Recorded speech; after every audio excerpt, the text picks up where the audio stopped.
दोस्तों, अगर थर्मोस्टेट ख़राब हो जाए तो कंप्रेसर कंटिन्यू चलता रहता है, जिसकी वजह से वो हीट अप हो जाता है। कंप्रेसर के मुसलसल चलने की वजह से आइस प्लेट पर एक्स्ट्रा बर्फ़ जम जाती है, जिसकी वजह से फ्रिज को कूलिंग मुतासर करती है, या फिर कूलिंग होने से पहले ही कंप्रेसर को बंद करा देता है, जिसकी वजह से चीज़ें ख़राब होने लगती हैं और फ्रिज का मकसद ख़त्म हो जाता है। तो आज की वीडियो में हम थर्मोस्टेट के बारे में तफसील से जानेंगे। फ्रिज में गौर से देखें कि फ़्रिज में बहुत ज़्यादा आइस मौजूद है। बहुत से घरों में रेफ्रिजरेटर में ये फ़ॉल्ट मौजूद होता है, लेकिन मेरी माँओं, बहनों और बेटियों को ये पता नहीं चलता है कि ये प्रॉब्लम क्या है। जिन दोस्तों को मालूम है कि फ़्रिज में आइस प्लेट पर बर्फ़ क्यों जमती है और थर्मोस्टेट को कैसे तब्दील करते हैं, वो दोस्त वीडियो को स्किप कर सकते हैं।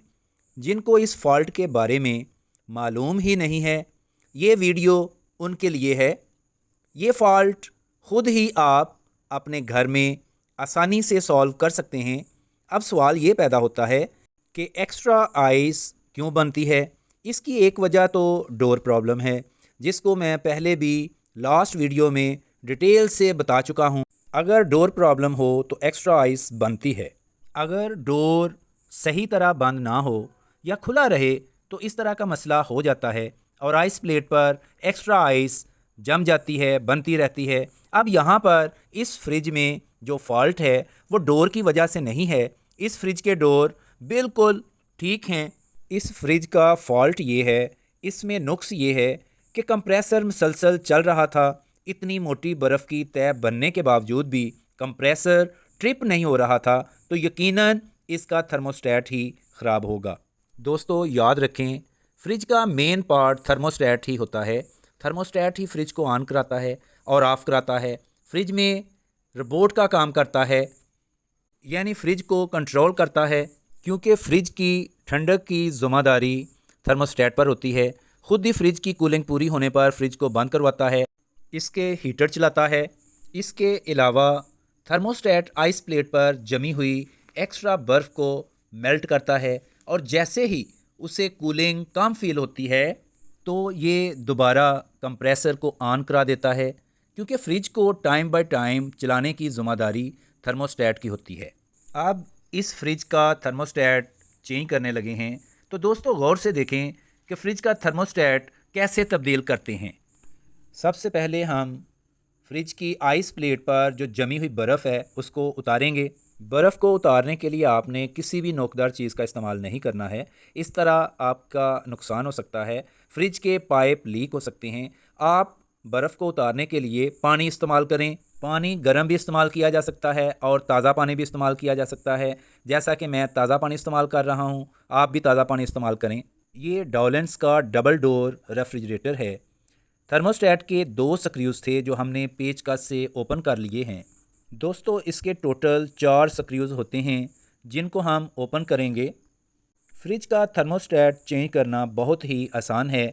इसके कनेक्शंस भी बहुत ही आसान हैं। आप गौर से देखते रहिएगा। रेफ्रिजरेटर के थर्मोस्टेट को ओपन कर लिया है। अगर आपने कनेक्शंस समझने हैं तो वीडियो को दिलचस्पी से देखते रहिएगा। इसको समझना बहुत ही इजी है। इस पैनल में एक बल्ब होता है और दूसरा थर्मोस्टेट होता है। आइस प्लेट के नीचे इसका सेंसर मौजूद होता है, तो इसके भी 2 पेच ओपन करेंगे। थर्मोस्टेट ख़राब होने की वजह से कंप्रेसर मुसलसल चलता रहता है और बहुत देर तक रनिंग में रहता है। अगर लाइट जाती है तो ट्रिप कर जाता है, अदरवाइज़ मुसलसल चलता रहता है, जिसकी वजह से आइस प्लेट पर बर्फ़ जमती रहती है। आइस प्लेट की बैक साइड पर एक फिटिंग मिलेगी, जिसके ऊपर उसकी सेंसर बैलो लगी होगी, जिसमें एक लिक्विड होता है जो कि कूलिंग को सेंस करता है, सुकड़ता है, फैलता है। इस तरह से ये वर्क करता है। कूलिंग को सेंस करके कंप्रेसर के साथ लगे हुए पॉइंट को रोक देता है। जब नॉर्मल टेम्परेचर होता है तो फिर दोबारा उसको ऑन कर देता है। इस तरह से इसका वर्क होता है। आपने इसके कनेक्शन का ख्याल करना है। इसके कनेक्शंस बहुत ही आसान होते हैं। आप जिस नंबर की वायर उतार रहे हैं उसी तरह वापस लगानी है। अब थर्मोस्टेट की नाब को उतार दें जिस पर नंबरिंग लिखी होती है। नाब को पेचकस की मदद से उतार सकते हैं या टेस्टर की मदद से उतार सकते हैं। नाब के नीचे एक नट लगा होता है, नट को लूज़ कर लें और उतार दें। इस तरह इसकी थर्मोस्टेट उतर गई है।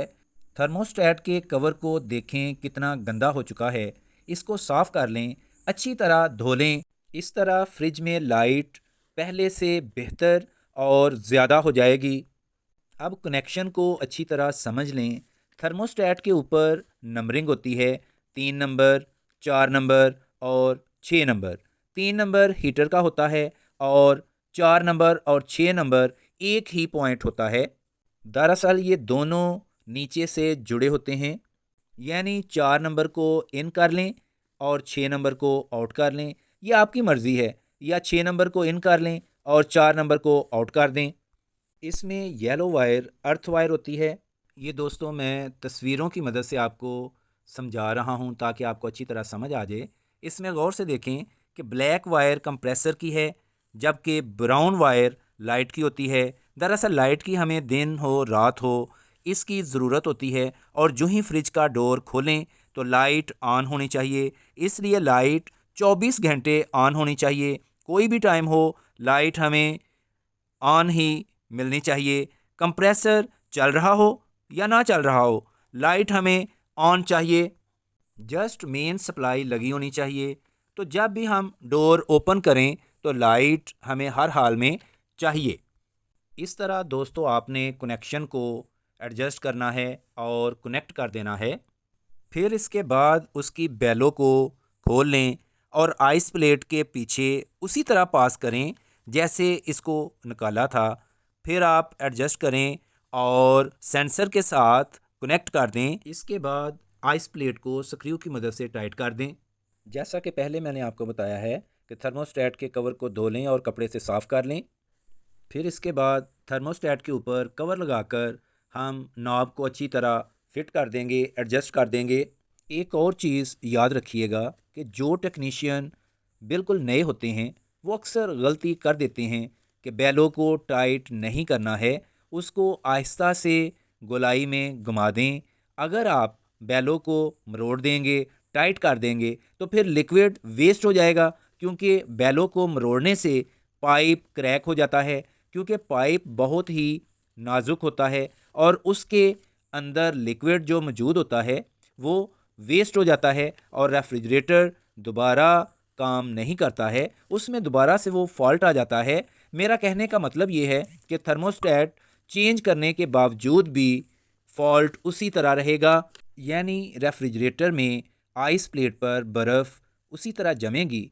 इस तरह आपका बहुत ज़्यादा नुकसान हो जाता है। अब आप इसमें लाइट को भी एडजस्ट करें और तवज्जो से फिटिंग करना सीखें। अभी जस्ट हमने स्क्रूज़ को लगाना है।